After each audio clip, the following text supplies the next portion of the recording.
If I could associate one word with the word drug, it would be lie. It's a lie. It's your perception that you have under drugs is a lie.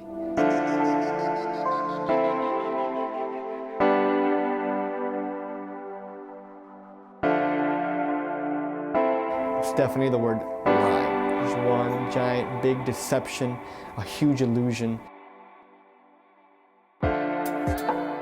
Growing up, I was always pretty much a regular kid. Since the 4th grade, I went to the Draw Academy, so I was pretty much always an academy kid. I was pretty much your average person in school. There wasn't really anything special about me. I grew up with 3 older brothers and 3 older sisters, and it was always a packed house, so I had a lot of influence growing up. I had my little group of people that I would constantly be with, and pretty much anybody outside of that wouldn't be part of the group. We would just be us. My brothers and sisters never really did drugs, at least to my knowledge, when I was younger. They probably hid it, or maybe I was too naive to understand those things. But it was really never around me. I wasn't really exposed to that lifestyle. It wasn't something that I was accustomed to, that I saw growing up or at home.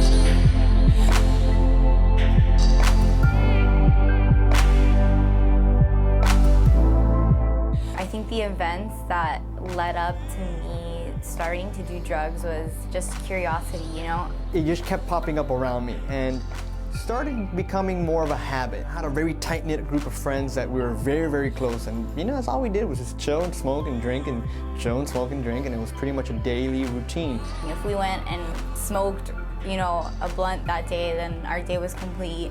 You constantly want to be high. You kind of want to be in that stasis in your mind and in that zone. I enjoyed being on these drugs. I couldn't live life normally and function normally without being high.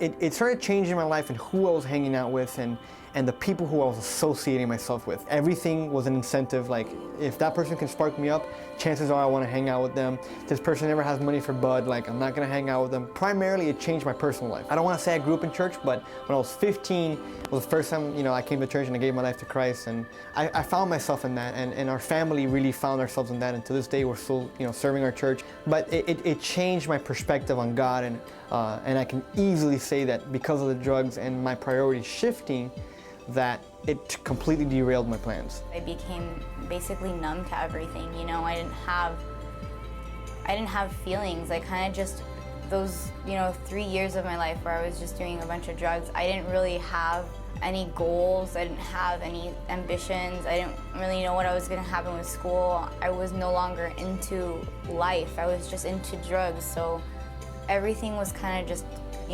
being held by the fact that I needed to do drugs. So I think the feeling that you go through is just the fact that it's like an endless walk, and you're not really going anything. There's no signs, there's no doors, there's not really anything. It's just an endless hallway of nothing. There was definitely this back and forth of I want to live this life, but man, it's so much easier to live this life, and all my friends are here, and I'm having so much fun. But in the midst of all that, it was kind of hard to live with myself. I had all these things that I had to deal with, all this baggage. We party now and we get high now, and then tomorrow I'll deal with it tomorrow. But then tomorrow happens, and then you're like, I'm dealing with all this crap. Let me take some more drugs to cover that up because I'm feeling horrible. And that starts to pile on and pile on and pile on and pile on to the point where it kind of collapsed.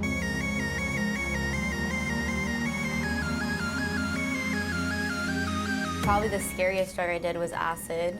That felt like if you were going 100 miles per hour, and it was just this never-ending, experience of you wanted to get out of it. I was just walking around my bedroom thinking, what the heck did I just do? I want to stop, I want to stop, I don't want to feel like this anymore, I don't want to feel like this anymore. Well, I took the drug and I started to trip.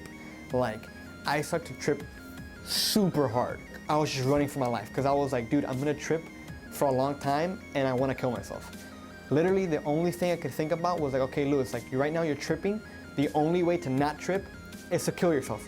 Just kill yourself and it's gonna go away. And at that moment, I made the decision and I was like, I will never take these drugs again. I'm gonna go back to church and I'm gonna go back to living a clean lifestyle because this was never for me. It's never who I was. I think the biggest misconception people have is that drugs define who you are. Drugs are third party. It's supplemental. They don't belong.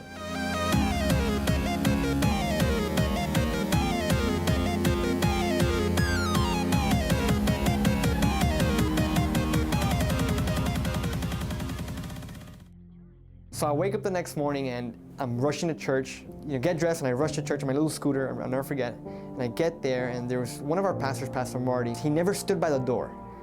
But today, when I came into the church, he was just standing there. And he looked at me, and he was like, he just opened his arms, and I remember me hugging him.